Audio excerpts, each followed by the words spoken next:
E seguiremos falando sobre esse julgamento de hoje no Supremo Tribunal Federal, que tratou da suspeição do ex-juiz federal Sérgio Moro, agora com uma entrevista exclusiva aqui com a procuradora e professora Taméa Danelon, que está conosco aqui mais uma vez no programa.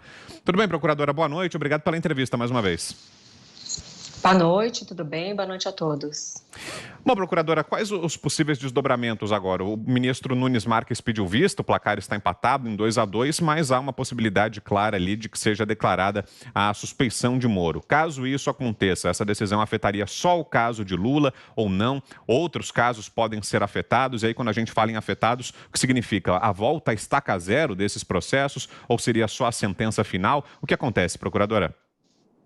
Bem, diferentemente da anulação por incompetência, embora seja uma incompetência territorial, né, que o ministro Fachin entendeu que seria competente do Distrito Federal, a suspeição é diferente. A suspeição, caso seja constatada, ela tem um caráter um pouco mais grave. Então, todos os atos decisórios têm que ser anulados. Então, de fato, teria que ser reiniciado o processo. Então, os efeitos são diferentes. E traçando um paralelo com a decisão do ministro Fachin, no meu entendimento, não haveria necessidade de anular os processos, anular 4 ações, porque quando ele entendeu, né, depois de 7 anos de operação, que o juiz da 13ª Vara não seria competente, essa competência é chamada competência territorial, no processo penal falando.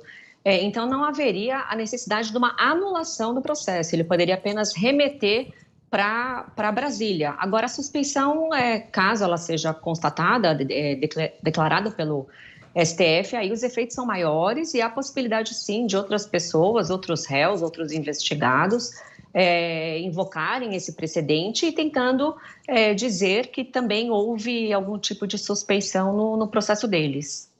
Augusto Nunes. Boa noite, Taméa. Prazer falar com você.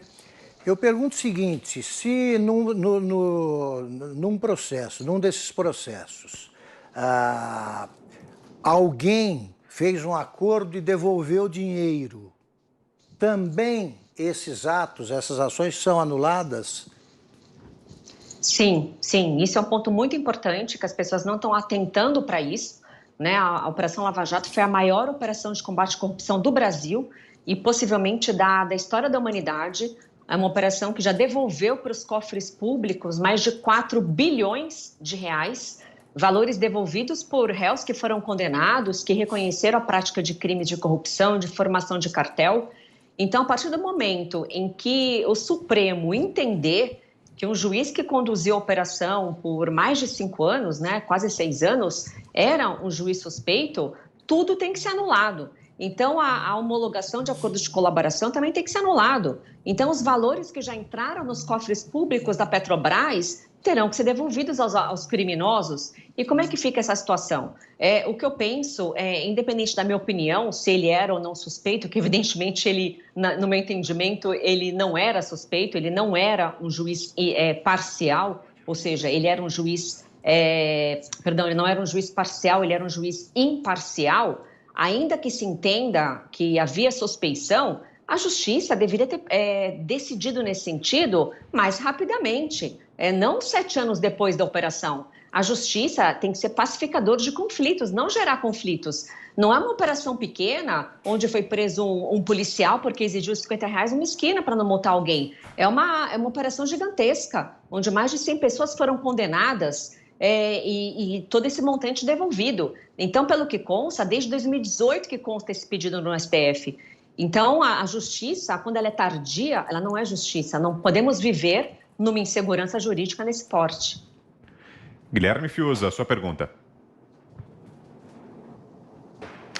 Doutora Taméa, sobre a decisão do ministro Fachin de considerar a 13ª Vara de Curitiba não sendo o fórum adequado para o foro adequado para aquelas decisões, a pergunta é a seguinte: onde está no direito, doutora Taméa, a possibilidade de reabrir decisões tomadas em primeiro, segundo e, num dos casos, em terceiro grau, a partir de uma constatação posterior ou de uma interpretação posterior de incorreção desse foro, sendo que esta questão sobre competência foi apreciada por vários tribunais ao longo dos processos e sancionada, né? Onde está no direito, doutora, este instrumento que permita reabrir essas decisões? Ou isso é um precedente novo?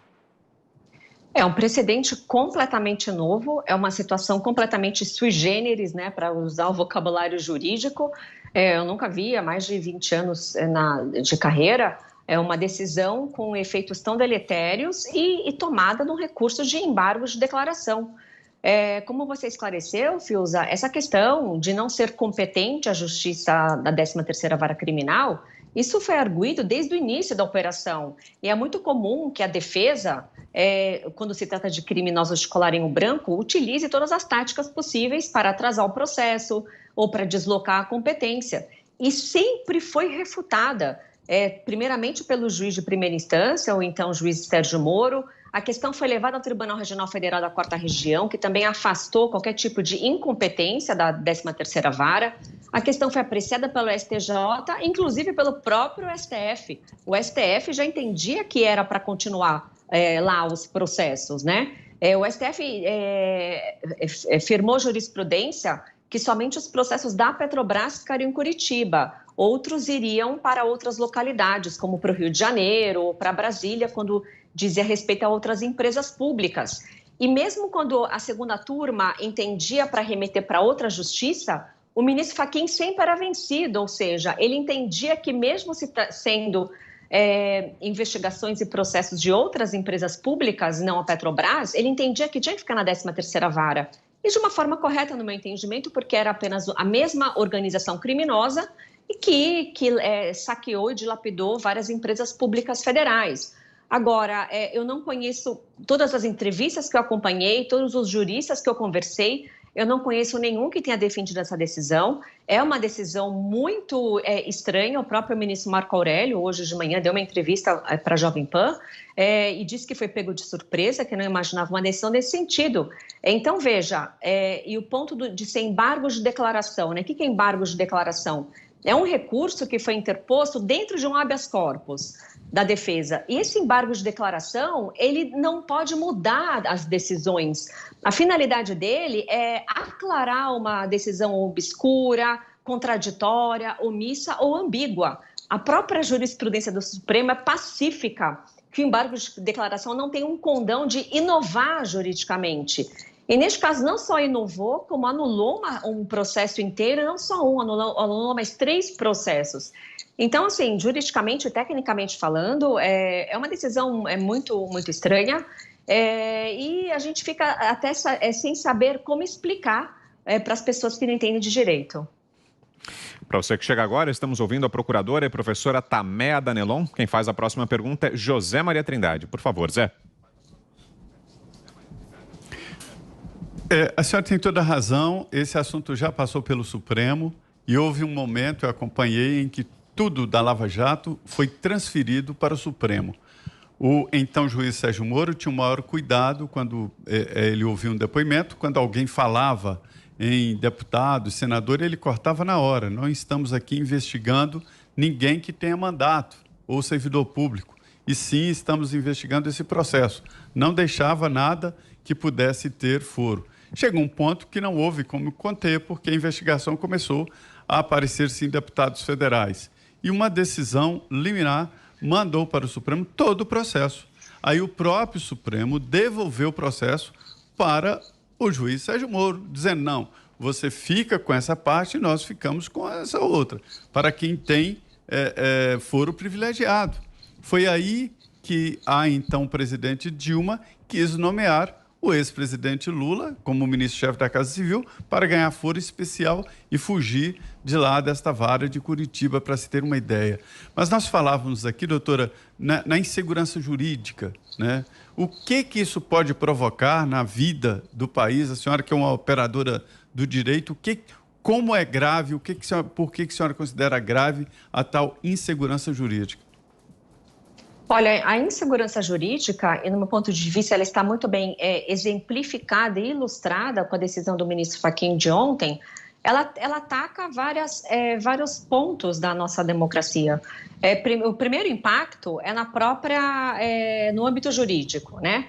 que é a insegurança jurídica, ela nesse sentido, onde há uma anulação de uma pessoa que, quando então presidente, participou do maior escândalo de desvios de verbas públicas, foi considerado o chefe da organização criminosa e, de repente, está já condenado em dois processos, um já em 3 instâncias, de repente tudo é anulado. Então, o primeiro impacto jurídico é na sociedade essa sensação de impunidade, essa sensação de desesperança, a sensação de que o país não vai melhorar nunca. Na época, em 2016, mais ou menos, quando o Supremo tornou constitucional a prisão após segunda condenação, né, o STF sempre entendeu que era constitucional, né? Depois de um tempo ele mudou o entendimento, mas em 2016 autorizou a prisão após segunda condenação. Isso foi muito importante para a sociedade. A sociedade começou a acreditar na justiça, acreditar no sistema, a partir do momento que ela vê pessoas muito poderosas que sempre estiveram à margem da punição sendo presas, sendo condenadas.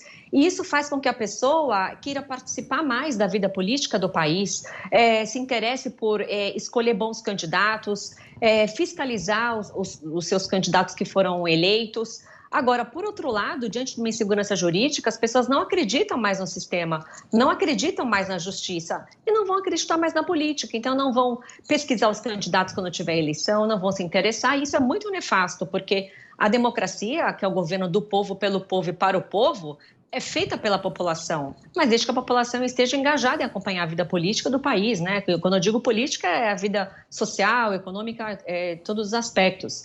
O segundo ponto é a situação política, que tem implicação direta na política, porque o ex-presidente, que era considerado ficha suja, ele não preencheu os requisitos da lei da ficha limpa, com uma decisão, agora ele se tornou ficha limpa, ou seja, uma pessoa que foi condenada em 3 instâncias, em 2 processos, poderá disputar qualquer eleição, qualquer que seja. E o terceiro impacto é o impacto econômico. Ontem mesmo, todos constataram que a Bolsa caiu, que o dólar subiu e aumenta o risco ao país. O país não se torna confiável, o mercado vive da confiança. Não havendo confiança, não tem investimento estrangeiro. Não havendo investimento estrangeiro, não tem empregos e inicia-se um círculo vicioso de falta de desenvolvimento econômico e social, e todos nós somos prejudicados, principalmente aquelas pessoas menos favorecidas e mais pobres. Agora, procuradora, o que a senhora achou da decisão de Gilmar Mendes de levar a julgamento hoje esse caso da suspeição de Sérgio Moro, mesmo com a decisão do ministro Edson Fachin de ontem? Porque com a decisão de ontem, Fachin declara que Moro não era competente, então, para julgar esses casos que envolvem Lula e que, portanto, o processo correu ali num local onde não deveria ter corrido. Esse caso da suspeição de Moro, então, não deveria ter sido deixado de lado? Porque muita gente, inclusive, fez a avaliação até política de que seria uma estratégia do ministro Edson Fachin para evitar que esse caso da suspeição fosse julgado no Supremo, fazer com que o caso morresse ali na decisão que anula as condenações e então que esse pedido da suspeição de Moro não fosse levado a julgamento. A senhora acha que mesmo assim foi um equívoco levar a julgamento esse pedido aí da defesa de Lula, da suspeição? Olha, Vitor, eu confesso que eu até mudei de entendimento hoje. Eu estava defendendo pela manhã, já concedi outras entrevistas, que de fato, com a anulação do processo principal, os demais procedimentos acessórios, recursos, reclamações, o que quer que seja, eles perdem o objeto, né? Então, tecnicamente falando, a princípio, eles também perderiam o objeto e não teriam mais que ser apreciados. Mas acompanhando hoje o julgamento da suspeição, que eu acompanhei um pouco hoje à tarde, e falando de uma forma bem técnica, bem jurídica, o ministro Cássio Nunes Marques trouxe umas ponderações que eu acabei concordando com ele. Primeiramente, ele falou o seguinte, ele disse que essa decisão do ministro Fachin é uma decisão precária, ou seja, ela pode ser modificada. Ela vai ser levada para a segunda turma e pode ser modificada. Então, pode ser que haja um entendimento diferente em não se encaminhar, não se anular os processos, né, e não se encaminhar para o Distrito Federal. E um outro ponto que ele falou, ainda que a segunda turma autorize o encaminhamento para o Distrito Federal, concorde com essa anulação, concorde com a tese alegada de incompetência, a possibilidade de convalidação dos atos instrutórios. O que é isso? O próprio ministro Fachin, quando ele anula o processo, ele diz que os atos instrutórios podem ser convalidados, podem ser utilizados, que são as oitivas, as testemunhas de acusação, de defesa, os depoimentos dos colaboradores, etc. E o ministro Cássio Nunes trouxe uma ponderação muito importante.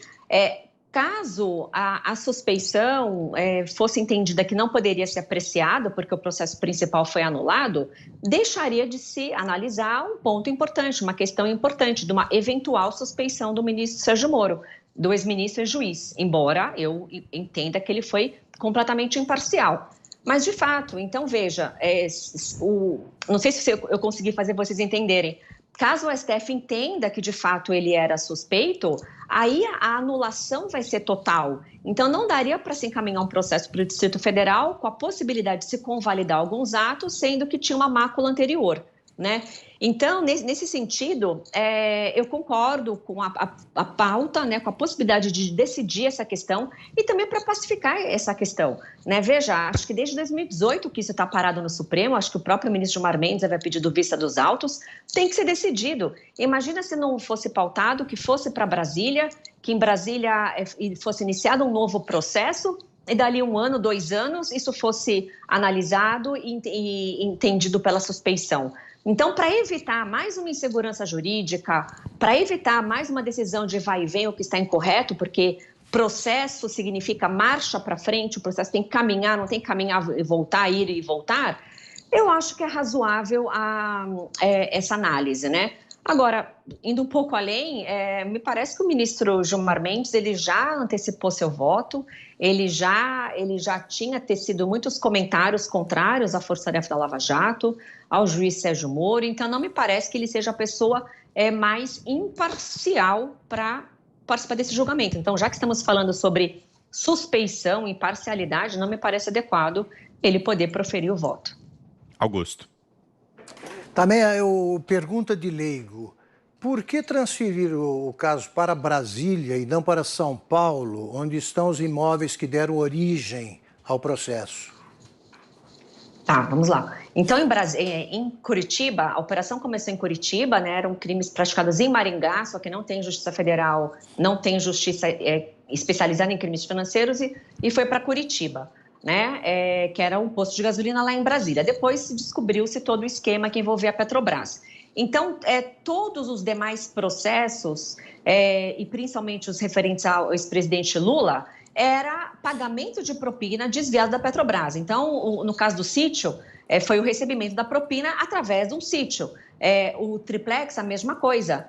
Foi o pagamento da propina através do oferecimento do imóvel e das reformas. A doação para o Instituto Lula também e a construção da nova sede também. Então, como tudo isso estava relacionado aos desvios da Petrobras, que estava sendo investigado em Curitiba, ficou tudo em Curitiba. Bem, por que agora foi para Brasília? Porque o ministro Fachin, na sua decisão, ele deu sua justificativa, embora não concorde, mas ele disse o seguinte: foi constatado que o presidente Lula não estava envolvido apenas nos desvios da Petrobras, mas envolvido também em desvios de outras empresas. Ele não falou com essas palavras, mas é basicamente isso, né? Outras empresas públicas. E como Curitiba estava cuidando apenas dos casos de Petrobras, ele disse que deveria ir para Brasília porque os atos foram praticados quando ele era presidente e foram praticados em Brasília. É um entendimento que não teria muita base legal, no meu entendimento, tá? Não é porque lá só cuida da Petrobras que teria que ir para Brasília, porque os crimes que ele estava respondendo em Curitiba eram referentes a desvios da Petrobras. Mas esse que foi o entendimento do ministro Fachin. Fiuza. Doutora Tameia, o que a senhora achou, como a senhora avalia as premissas usadas para levantar a tese de suspeição do ex-juiz Sérgio Moro? Né? Aquele material de mensagens particulares roubadas e ali, quer dizer, os que estão votando a favor da suspeição estão dando a entender que aquilo indicava justamente uma falta de imparcialidade.